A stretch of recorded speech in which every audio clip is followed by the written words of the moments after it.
Sunday morning. I'm just doing the event plan for the tractor run, so I've got to change the map and all the different things. So I'm going to email that off to the police. Anyway, yesterday's video ended up a bit long, so these are some of the bits that didn't make it into yesterday's video. So here it is.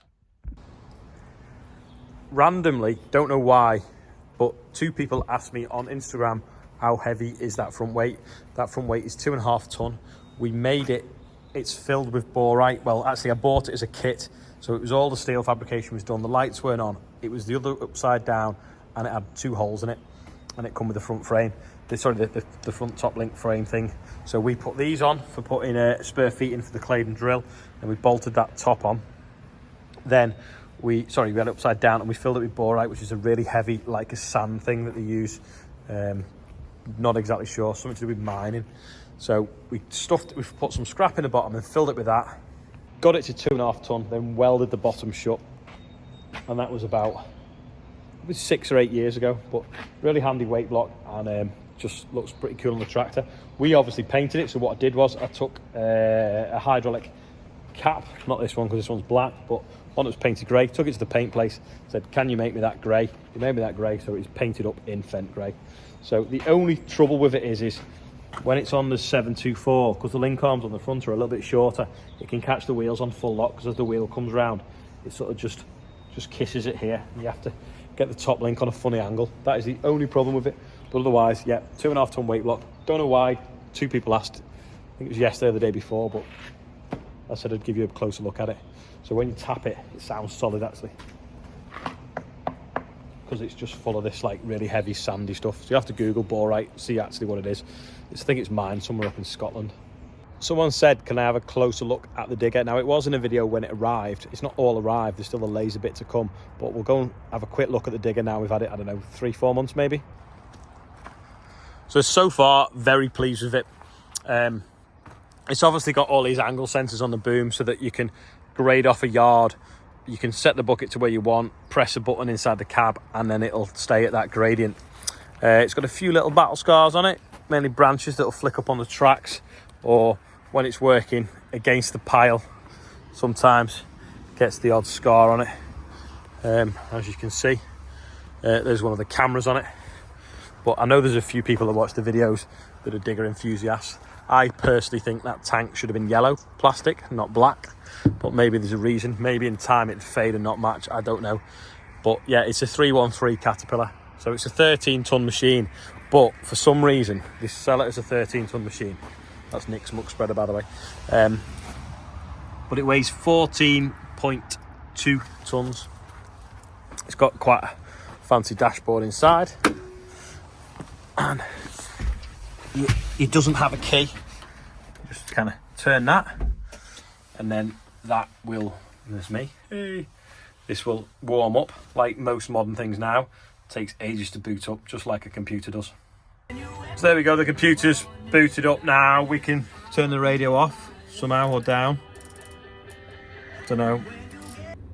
There we go, finally turn the radio off. Go back to the home screen. Yeah, so these are the cameras showing you all around it. It's all digital display. And then, yeah, otherwise it's just like most diggers. Got a green light here because we typed the code in. Press that and it fires up.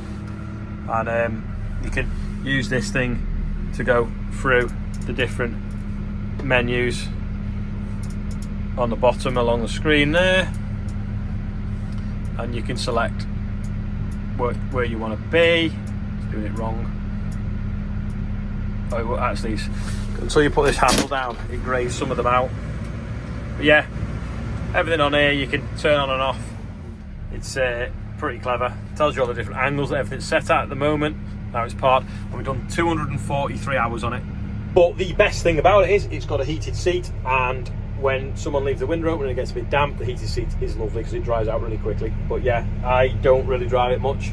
I aren't that good at driving diggers, but it is a lovely cab to be in.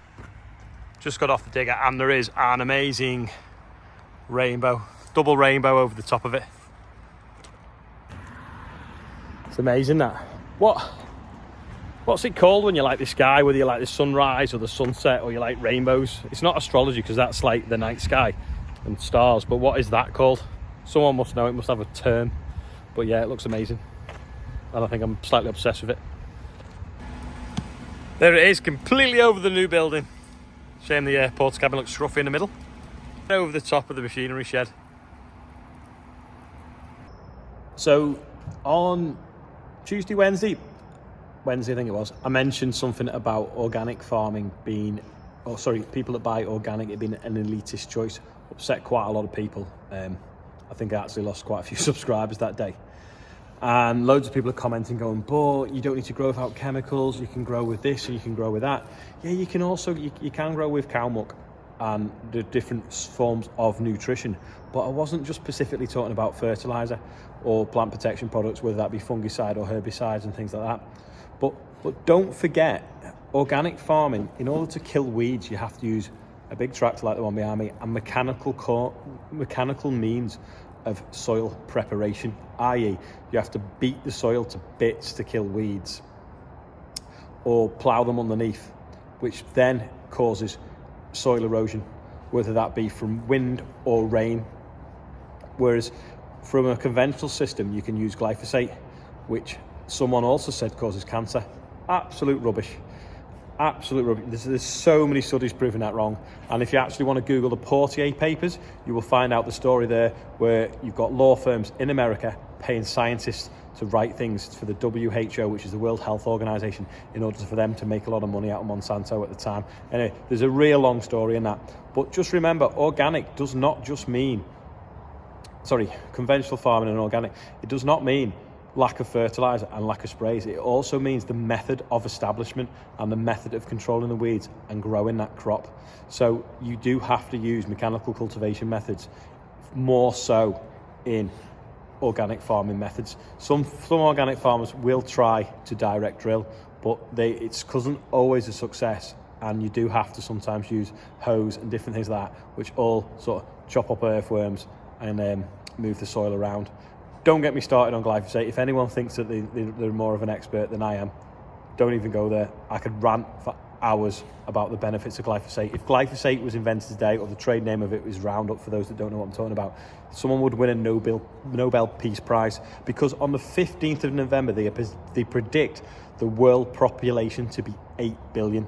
You cannot feed 8 billion people in an organic system, because one, you'd have no topsoil left in the next 100 years, and two, you would you just can't get the yield to feed everyone. I think there's a few countries have tried it and they've had like mass famine and riots, but 8 billion people in the next sort of fortnight, that's a lot. It's less, it's 10 days, isn't it, when population's going to hit that, they reckon. So a lot of people are staying alive longer because they've been fed better medicine. We need science to feed them, whether that's be clever breeding. Maybe we can breed wheat that fixes its own nitrogen. That'd be great. Perennial wheat where you only sow it once. There's lots of clever solutions that science can come up with, but unfortunately organic isn't one of them, because don't forget, to get the facility for organic you need animals. If you need animals, you've got to eat more animals. If you've got to eat more animals, you've got to feed more animals, you've got to grow more. It's just this balance all the time, and I still stand by what I said. If someone wants to pay a farmer to farm less productively in a productive climate, why don't they just go into a shop, buy conventional food, and buy a bit more with the money they've saved and send it to a food bank, to someone that can't afford food? It's not a popular opinion, and like I say, I upset a few people the other day, but unfortunately, that is my view on organic farming. We need scientific, sustainable farming.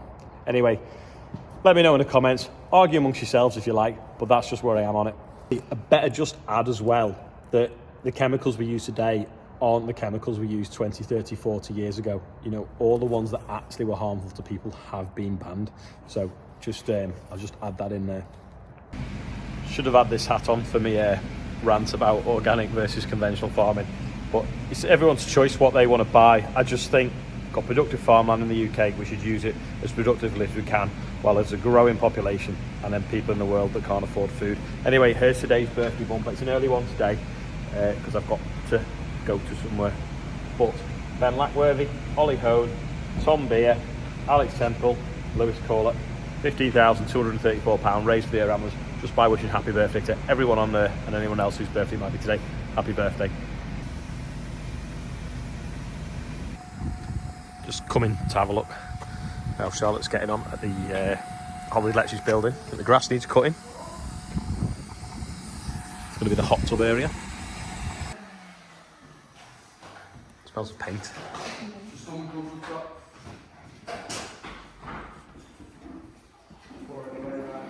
Downstairs bathroom.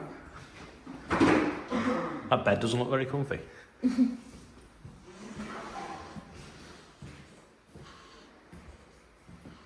bathroom.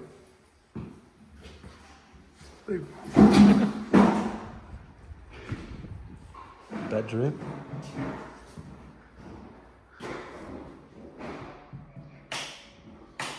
Or the bathroom. All that opens up with bifold doors, so in the summer you've then got that view. Minus the plumber's van. Anyway, that's about it for today. Thanks for watching. Different Sunday. See you all tomorrow.